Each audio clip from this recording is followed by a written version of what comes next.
नमस्कार दोस्तों, हमारे चैनल पांडे सनातनी में आपका स्वागत है। जय श्री कृष्ण, राधे राधे, हर हर महादेव। दोस्तों, आज हम सुनेंगे कार्तिक मास का दूसरा अध्याय। प्रेम से बोलिए विष्णु भगवान की जय, लक्ष्मी माता की जय।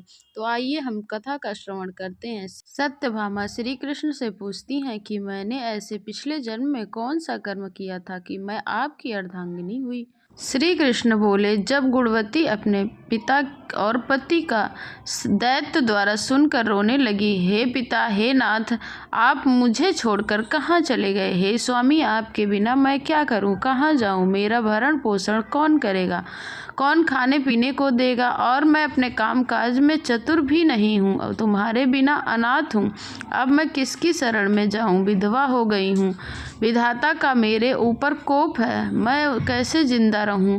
श्री कृष्ण बोले, इस तरह विलाप करती हुई केले के पत्ते के समान कांपती हुई पछाड़ खाकर गिर पड़ी।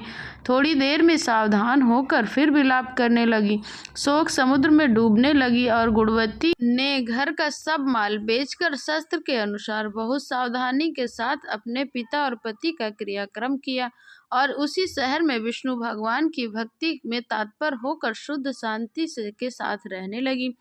अपने आजीवन तक एकादशी का व्रत किया और कार्तिक मास के व्रत आदि करती रही। दोनों व्रत मुझे अत्यंत प्यारे हैं। व्रतों को करने से मोक्ष की प्राप्ति होती है, पुत्र की प्राप्ति होती है। कार्तिक मास की तुला राशि पर सूर्य के आगमन के समय जो प्रातः काल स्नान करे वे महापापी भी भक्ति को प्रदान होते हैं। जो मनुष्य स्नान, जागरण, दीपद और दीपदान और तुलसी के वन का पालन करते हैं, वह विष्णु के रूप में ही विष्णु भगवान के मंदिर में झाड़ना अर्थात झाड़ू लगाना, चितिया बनाना अर्थात रोली से सिया बनाना और विष्णु का पूजा करते हैं, वे मनुष्य जीवन से मुक्त हो जाते हैं। इस प्रकार कार्तिक में जो मनुष्य 3 दिन भी नियमों का पालन करते हैं, वे देवताओं के समान पूज्य होते हैं। फिर जो जीवन भर इनका पालन करते हैं, उनकी समानता कहाँ हो सकती है।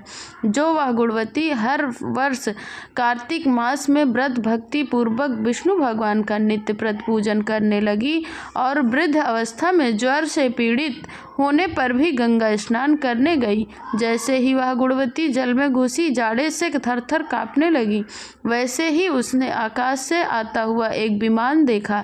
शंख, चक्र, गदा, पद्म आदि अनेकों शस्त्रों से युक्त विष्णु के समान स्वरूप वाले सारस्वत गरुड़ वह सुंदर अप्सराओं से युक्त विमानों में बैठाकर गुणवती को बैकुंठ ले गए और प्रदीप्त अग्नि के समान कांत गुणवती कार्तिक व्रत के प्रभाव से विमान में बैठकर मेरे पास आ गई।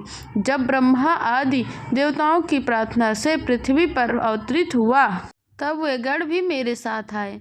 सो हे कामनी, वे सब मेरे यहाँ यादव हैं और तुम्हारे पिता देव शर्मा इस जन्म में सत्राजित हुए हैं और तुम्हारा पति चंद्र शर्मा अंकुर हुआ है। कांते, तुम वह गुण पाती हो और वह कार्तिक स्नान के प्रभाव से तुम मुझे अति प्रिय हो। तुमने मेरे मंदिर के सामने तुलसी का बगीचा लगाया है, सो यह कल्प वृक्ष तुम्हारे आंगन में है। कार्तिक मास में दीपदान के प्रभाव से तुम्हारे घर में लक्ष्मी स्थिर रूप से हैं और संपूर्ण व्रत आदि प्रेम से विष्णु भगवान को अर्पण किए मेरी पत्नी हो। जो भी कर्म करती हो वह भगवान को अर्पण करते जाओ। तब भगवान कहते हैं, तुमने मृत्यु पर्याप्त कार्तिक व्रत किया है, अर्थात मृत्यु होने तक कार्तिक व्रत किया है, इसलिए मुझसे तुम्हारा वियोग नहीं होता। इसी प्रकार कार्तिक व्रत करने वाले तुम्हारी भली भांति प्रिय होंगे। यज्ञ, दान, व्रत तथा कार्तिक व्रतों का 16वां फल मिलता है उन्हें।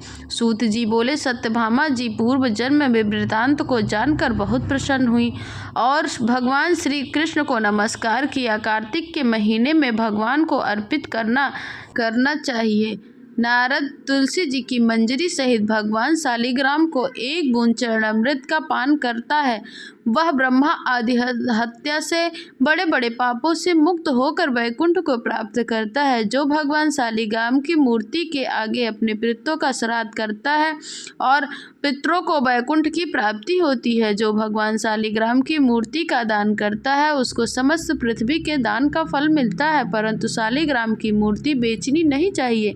विष्णु का पूजन शंख चक्र शिव के बेलपत्र से करना चाहिए। विष्णु को कार्तिकेय के फूल से, शिव जी के कनेर के फूल से और करना चाहिए। जो शिव जी के पूजन कमल के पुष्पों से, लक्ष्मी जी को मालती और चंपा के पुष्पों से, वह भगवान के परम पद को प्राप्त करते हैं। और जो भगवान जी के तुलसी से पूजन करते हैं उनकी महिमा कोई भी नहीं कर सकता है। तुलसी माला धारण करें। मंजरी युग जिसकी मृत्यु हो जाए वह सीधा बिना किसी बाधा के वैकुंठ धाम जाता है। तुलसी की छाया में पितरों का श्राद्ध करने से पितरों को अच्छी तृप्ति होती है। तुलसी का गंगा यमुना नर्मदा के स्नान से तुल्य हो जाता है। तुलसी का वृक्ष लगाने और सींचने का स्पर्श करने से मनुष्य की काया और मनसा तीनों प्रकार के पाप नष्ट हो जाते हैं। इस प्रकार कार्तिक का व्रत रखने वाला संतत से तुलसी का पूजन, दक्षिणा और नमस्कार करके हाथ जोड़कर प्रार्थना करे, हे हरि, को तुमने बनाया है, मनुष्यों ने तुम्हारा पूजन किया है, आपको नमस्कार करता हूँ। इस प्रकार प्रार्थना करें।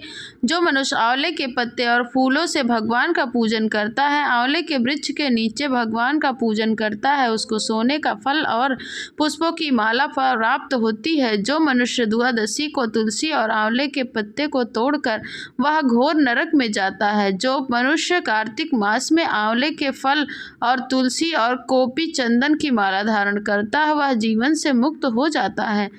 पुरुष भोजन करके चंदन पुष्प पान दक्षिणा से ब्राह्मणों को प्रसन्न करे, सारा मास भूमि में सोए, ब्रह्मचर्य का पालन करे, पत्तल का एक समय भोजन करे, मौन व्रत धारण करे। यह सूरवीर और कांत होता है, एक समय भोजन करता है, वह भी आंवले के नीचे बैठकर उसके 1 वर्ष के पाप नष्ट हो जाते हैं। व्रती मनुष्य को शहद, कांजी, दाल, तेल, कच्चा भोजन, दूसरों का अन्न, किसी प्रकार का तामसिक भोजन अथवा बुरे नाम वाले वस्तुओं का भोजन नहीं करना चाहिए। रविवार को आंवला ना खाएं। देव, वेद, गौ अथवा ब्राह्मण की निंदा ना करें। मांस आदि का सेवन ना करें। मिट्टी में उत्पन्न हुए नमक, मसूर, बासी भोजन, तांबे के पात्र में डाला हुआ दूध आदि केवल अपने ही लिए अपने ही हाथ का पकाया हुआ भोजन करें।